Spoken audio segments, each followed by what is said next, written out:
창세기 44장 14절에서 34절 말씀. 유다와 그의 형제들이 요셉의 집에 이르니 요셉이 아직 그곳에 있는지라. 그의 앞에서 땅에 엎드리니 요셉이 그들에게 이르되 너희가 어찌하여 이런 일을 행하였느냐. 나 같은 사람이 점을 잘 치는 줄을 너희는 알지 못하였느냐. 유다가 말하되 우리가 내 주께 무슨 말을 하오리이까? 무슨 설명을 하오리이까? 우리가 어떻게 우리의 정직함을 나타내리이까? 하나님이 종들의 죄악을 찾아내셨으니 우리와 이 잔이 발견된 자가 다 내 주의 노예가 되겠나이다. 요셉이 이르되 내가 결코 그리하지 아니하리라. 잔이 그 손에서 발견된 자만 내 종이 되고 너희는 평안히 너희 아버지께로 도로 올라갈 것이니라.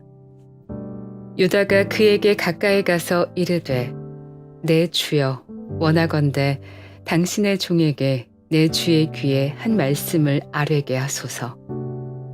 주의 종에게 노하지 마소서. 주는 바로와 같으심이니이다.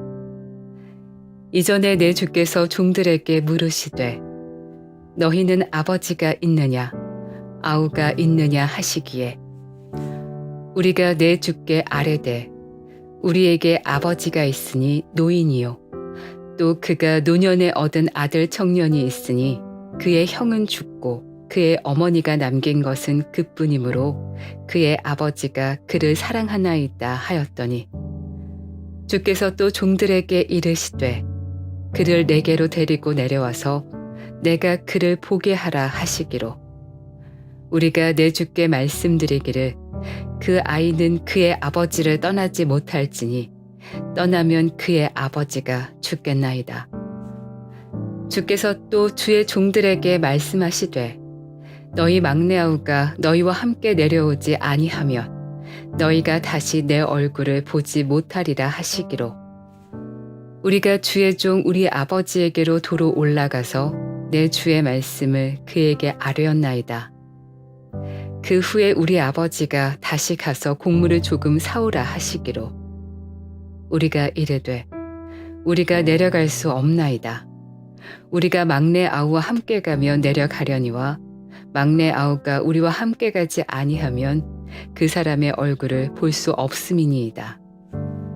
주의 종 우리 아버지가 우리에게 이르되 너희도 알거니와 내 아내가 내게 두 아들을 낳았으나 하나는 내게서 나갔으므로 내가 말하기를 틀림없이 찢겨 죽었다 하고 내가 지금까지 그를 보지 못하거늘 너희가 이 아이도 내게서 데려가니 만일 재해가 그 몸에 미치면 나의 흰 머리를 슬퍼하며 스올로 내려가게 하리라 하니 아버지의 생명과 아이의 생명이 서로 하나로 묶여 있거늘 이제 내가 주의 종 우리 아버지에게 돌아갈 때에 아이가 우리와 함께 가지 아니하면 아버지가 아이의 없음을 보고 죽으리니 이같이 되면 종들이 주의 종 우리 아버지가 흰 머리로 슬퍼하며 스올로 내려가게 함이니이다. 주의 종이 내 아버지에게 아이를 담보하기를 내가 이를 아버지께로 데리고 돌아오지 아니하면 영영이 아버지께 죄짐을 지리이다 하였사오니 이제 주의 종으로 그 아이를 대신하여 머물러 있어 내 주의 종이 되게 하시고 그 아이는 그의 형제들과 함께 올려 보내소서. 그 아이가 나와 함께 가지 아니하면 내가 어찌 내 아버지에게로 올라갈 수 있으리이까. 두렵건대 재해가 내 아버지에게 미침을 보리이다. 샬롬. 오늘도 하나님의 말씀으로 하루를 시작하시는 여러분들에게 하나님의 은혜와 평강이 충만하게 넘치시기를 간절히 축복합니다. 2025년 5월 14일 수요일 창세기 44장 14절에서 34절 말씀을 가지고 드러내시며 회복하시는 하나님이라는 제목으로 함께 말씀 나누도록 하겠습니다. 다른 사람들에게 절대로 말하지 못하는 뭐 비밀, 어쩔 때는 뭐 착한 거짓말이라는 단어를 쓰기도 하죠. 또 하얀 거짓말, 뭐 이런 얘기를 하는데, 일례로 불치병에 걸린 환자에게 희망을 주기 위해서 실제로 기대되는 수명보다 더 오래 살 수 있다고 얘기하는 것들, 그죠? 그러나 거짓말은 이 거짓말이다. 뭐 또 그런 의견도 있고 뭐 많이 있습니다. 우리는 계속해서 요셉의 형제들이 요셉에 의해서 어려움을 겪고 있는 상황에 대해서 우리가 아침마다 나누고 있는데, 위기의 순간마다 요셉의 형들은 과거에 자신들이 동생을 팔아버린 그 일 때문에 하나님께서 벌하신다고 지금 깊이 어찌 보면 깨닫고 있어요. 형제들은 요셉을 팔았고 그들은 여전히 그 일을 가슴속에 묻고 살았습니다. 심지어 아버지 야곱은 철저하게 속았죠.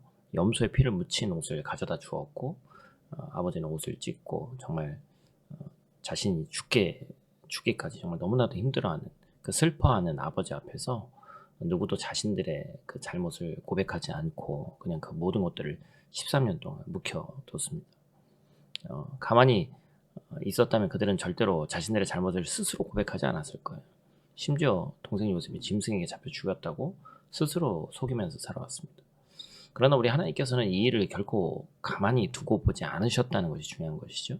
결국 모든 숨겨진 것들이 드러나게 하시고 그들의 입으로 자신들의 잘못을 고백하게 하셨습니다. 오늘 말씀을 통해서 또 저와 여러분들이 이 가운데서 하나님께서 무엇을 원하시고 무엇을 어떻게 일하시는지 그 과정을 또 함께 나누기를, 또 은혜 이 아침에 나누기를 간절히 축복합니다. 본 말씀 통해서 우리가 첫 번째로 기억해야 될 것은 하나님은 모든 것을 드러내는 분이시다라는 것입니다. 숨는 것은 죄를 지은 인간이 벗은 것을 보고 부끄러워서 몸을 가린 뒤에 했던 첫 번째 행동이죠. 죄인은 늘 떳떳하지가 못합니다. 그런 죄인들에게 하나님이 늘 먼저 찾아오시는 거예요. 그리고 숨김없이 그 모든 것을 드러내십니다. 내 죄가 드러나는 이는 참 쓰리고 아픈데 그럼에도 불구하고 하나님께서 모든 것을 드러내시는 이유는 나를 살리기 위해서 그러신 것이죠. 요셉의 형들에게는 꼭 밝혀야 될 진실이 하나 있었습니다. 그것은 동생 요셉에 대한 일이었죠. 요셉의 형들은 다시 요셉 앞에 나와왔어요. 그리고 성경은 그것을 땅에 엎드리나니 이렇게 표현하고 있습니다. 이 표현은 단순히 높은 사람에게 예의를 표시하는 것이 아니라 완전히 땅바닥에 납작 엎드려서 자기의 잘못을 말하는 것이죠. 그래서 이것은 어제도 얘기했듯이 요셉이 뭐 그냥 장난처럼 한 것이 아니라 일종의 테스트였죠. 15절 말씀 뭐라고 얘기하고 있습니까? 요셉이 그들에게 이르되 너희가 어찌하여 이런 일을 행하였느냐? 나 같은 사람이 점을 잘 치는 줄을 너희는 알지 못하느냐? 여기서 어찌하여라고 표현한 이 단어의 의미는 상식적으로는 있을 수 없는 일이 일어났다, 그런 의미예요. 또한 그렇지 않았겠지만 점수를 사용한다는 말을 합니다. 실제로는 그렇지 않았겠지만 의도적으로 이 표현을 통해서 형들을 압박하는 것이죠. 내가 이런 걸 잘 아는 사람이다. 그렇죠? 16절 말씀은 어때요? 유다가 말하되 우리가 내 주께 무슨 말을 하오리이까? 무슨 설명을 하오리이까? 우리가 어떻게 우리의 정직함을 나타내리이까? 하나님이 종들의 죄악을 찾아내셨으니 우리와 이 잔이 발견된 자가 다 내 주의 노예가 되겠나이다. 여기서 주목할 것은 이 유다가 쓴 표현이죠. 하나님께서 죄악을 찾아내셨다는 거예요. 지금 이들은 요셉의 은잔을 훔친 혐의로 잡혀와 있습니다. 요셉의 형제들은 요셉의 은잔을 훔치지 않았어요. 그렇다면 하나님께서 찾아내신 이들의 죄악은 무엇이냐? 바로 과거에 자신의 동생 요셉을 구덩이에 빠뜨렸다 팔아버린 그 사건을 의미하는 것이죠. 동생 요셉을 팔아버리고 난 이후에 아버지 야곱에게 아무런 말을 하지 않았습니다. 야곱은 아들이 죽은 줄 알았습니다. 형제들도 베냐민에 대해 이야기할 때 그의 형이 죽었다라고 표현했습니다. 하나님께서는 누구나 잘못을 저지르면 어떤 식으로든지 그것의 대가를 치르게 하신단 말이에요. 그것이 죄에 대한 하나님의 공의이기 때문에 그렇습니다. 그러나 중요한 것은 그 다음이죠. 16절의 유다의 고백을 통해서 우리는 그들이 과거의 사건에 대해서 얼마나 후회하고 뉘우치고 있는지를 알 수 있습니다. 죄를 들춰내시는 하나님의 일하심은 하나님의 사람에게는 시련으로 다가올 수 있습니다. 그러나 이 시련의 시기를 어떻게 버티느냐, 우리는 그것이 연단이 되는 것이죠. 이 연단은 우리에게 더 성숙한 신앙과 인격을 만들어 주는 것이죠.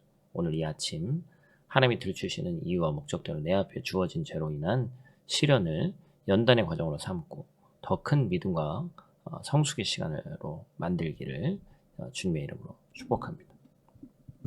두 번째로 기억해야 될 것은 드러남은 회복으로 끝난다라는 것입니다.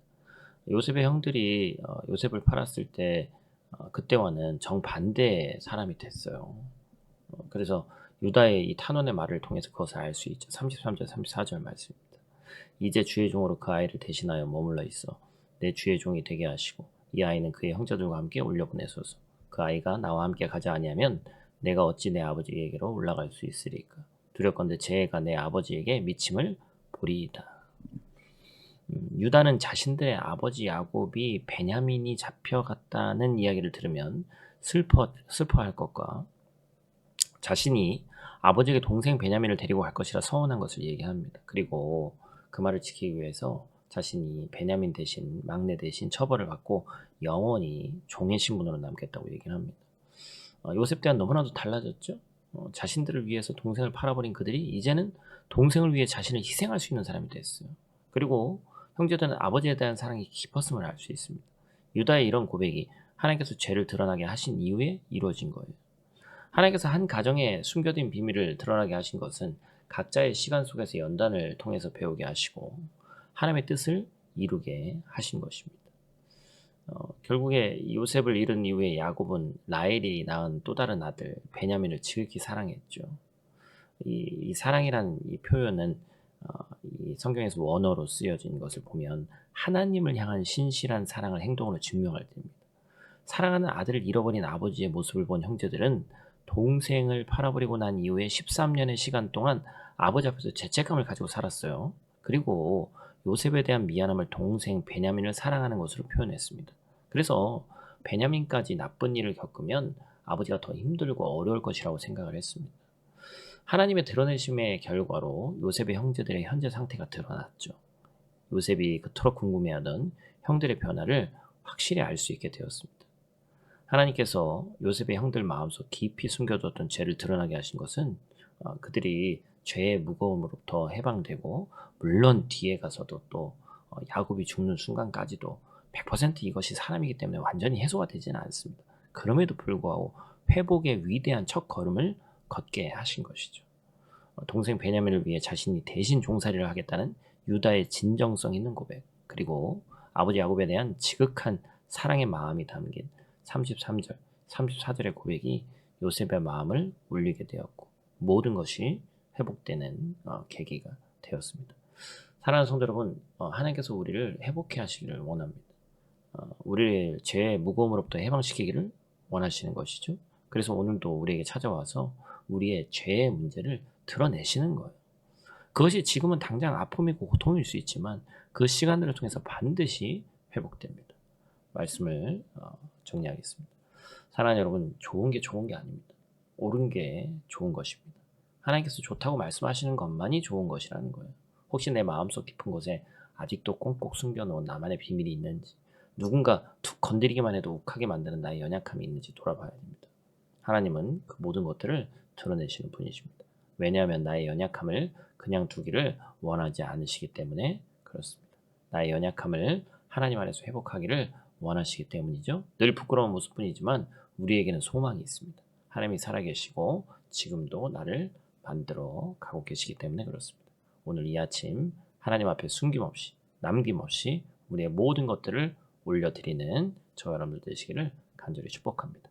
우리 다 같이 있는 자리에서 함께 기도하고 마치도록 하겠습니다. 사랑과 진리의 아버지 하나님, 감사를 드립니다. 오늘 이 아침 우리를 깨우시고 주님 앞에 서게 하심에 감사를 드립니다. 우리가 아무도 모를 것이라고 숨기고 살아온 죄와 연약함이 인간이 이해할 수 있습니다.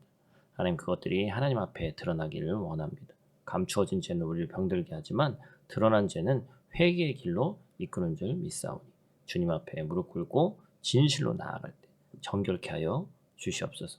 하나님, 고백은 아픔이지만 회복의 시작인 줄 믿습니다. 유다가 자신을 희생하며 동생을 살리려 했던 그 마음을 우리에게 허락하셔서 과거의 잘못 위에 하나님의 은혜를 새롭게 쌓여갈 수 있도록 하나님 도와주시옵소서. 우리 개인, 또 가정, 교회, 공동체 안에 감추어진 상처들이 있다면 그 모든 것을 주님께 드려서 회복으로 나아가게 하시고 오늘도 우리 안에 합력하여 선을 이루고 하나님의 뜻 안에서 회복해 하시는 귀하고 복된 주님의 위대한 손길을 신뢰하며 살아가는 오늘 하루 될 수 있도록 하나님 도와주시옵소서. 오늘 하루도 만나는 모든 이들에게 선한 영향을 끼치는 우리 귀한 믿음의 백성들 되길 원하오니 하나님 함께하여 주시옵소서. 예수님 귀하신 이름으로 기도드립니다. 아멘.